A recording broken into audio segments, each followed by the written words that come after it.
Assalamualaikum warahmatullahi wabarakatuh. Terima kasih kepada hadirin hadirat yang datang ke majlis ilmu saya pada hari ini. Saya berasa bersyukur kerana kalian masih bersama saya.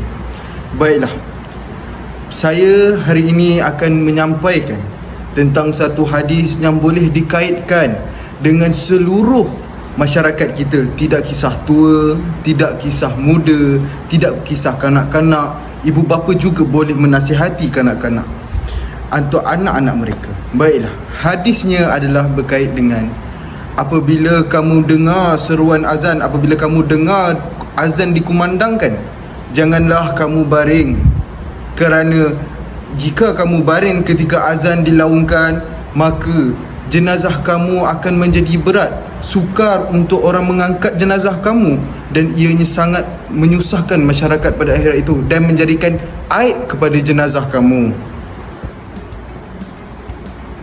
Oh, baru faham. Ada hadis macam ni rupanya. Hayya 'ala salat.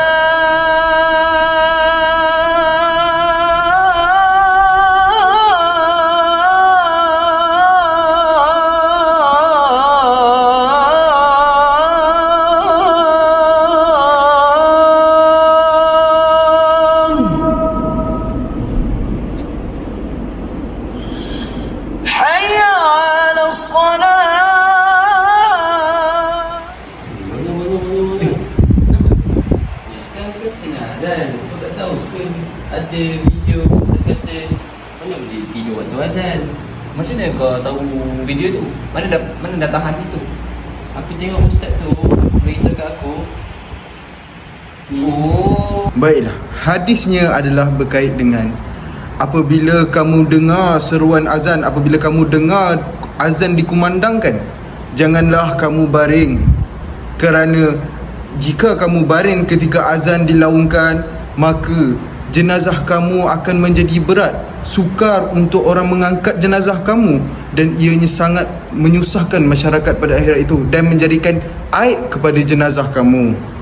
Oh, ini hari palsu ni. Oh, video ni hadis tak sahih ni sebab tak ada sumber. Aku sarankan kau pergi tengok video Ustaz ni. Ustaz ni ada betul sumber dan rujukan dia dari mana. Ini baru betul sahih. Nah, aku tunjuk kau.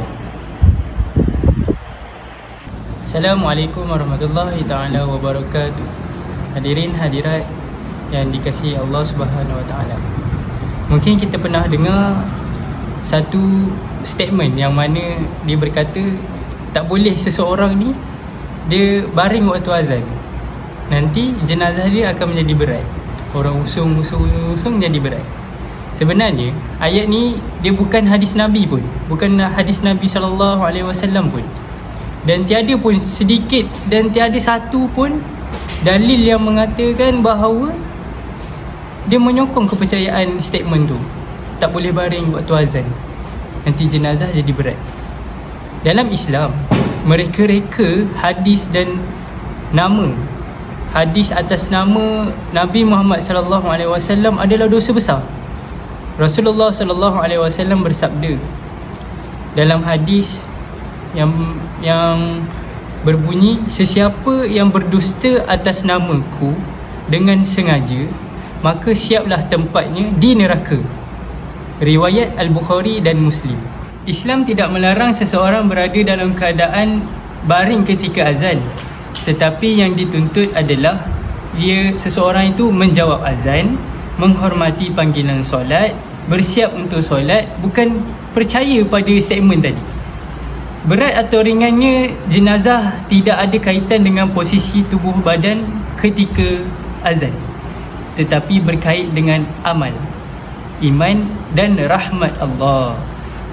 Marilah kita sama-sama menjaga agama ini dengan ilmu, dengan benda yang sahih, bukan palsu dan bukan cerita yang tidak bersumber. Ya, salah lah video yang aku tengok tu. Yang Ustaz jubah hitam tu, itu adalah hadis palsu. Kita sebagai orang Islam kena report kepada Jabatan Agama Islam. Okey, Jom kita report. Kau yang di mana? Tengok.